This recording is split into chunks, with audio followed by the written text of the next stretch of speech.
Nagpaikot-ikot bago sumabog ang SpaceX Starship spacecraft ilang minuto pagkatapos ng takeoff sa ikawalo nitong test mission.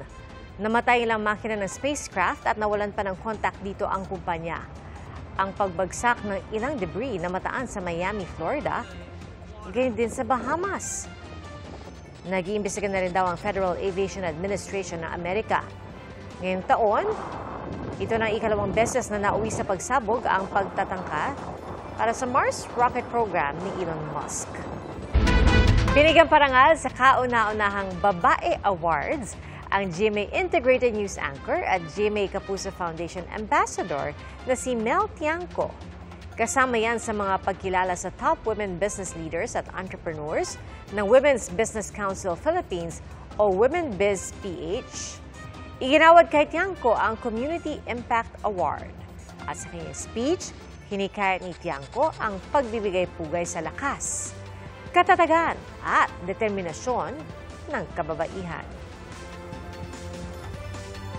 I am deeply grateful that I am part of GMA Kapuso Foundation and the GMA Network, for it is there where my professional journey brought me face to face and hand in hand with our people. From all walks of life, especially the women. That trophy is for all of us. Pinarangalan din sa Babae Awards sina Marifez Zamora, dating Foreign Affairs Secretary, Ambassador Delia Domingo Albert, at ginawaran ng Posthumous Visionary Leader Award si Margarita Araneta Flores.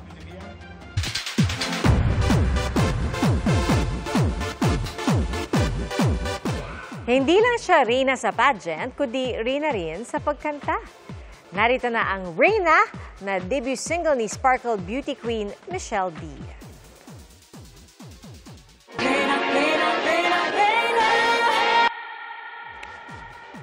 Ito ang kauna-unahang collaboration ng GMA Music at Star Music. Extra grateful si Michelle para sa opportunity at may pasilip din siya sa music video tampok ang kanyang blonde hair. Hindi lang daw nakaka-LSS ang kanta dahil ang lyrics nito ang sumasalamin sa kanyang life journey.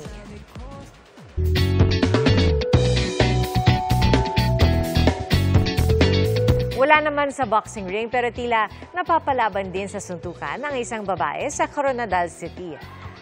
Mga pamangkin pala niya ang sumasabak sa boxing match. At sa bawat suntok at ilag nila, siya rin suntok at ilag ni tita. Kaya ang iba, nabaling ang atensyon sa kanya. Kwento ni Tita Joanne, ganun niya ipinapakita ang suporta sa mga pamangkin. At bata pa lang ay mahilig na rin daw siya sa boxing at basketball. Patunay na sa isang pamilya, ang laban ng isa, laban ng lahat. Salamat po sa inyong pagsaksi. Ako si Pia Arcangel para sa mas malaking misyon at sa mas malawak na paglilingkod sa bayan. Mula sa GMA Integrated News, ang News Authority ng Filipino. Hanggang sa Lunes, sama-sama po tayong magiging saksi! Mga kapuso, maging una sa saksi. Mag-subscribe sa GMA Integrated News sa YouTube para sa iba't ibang balita.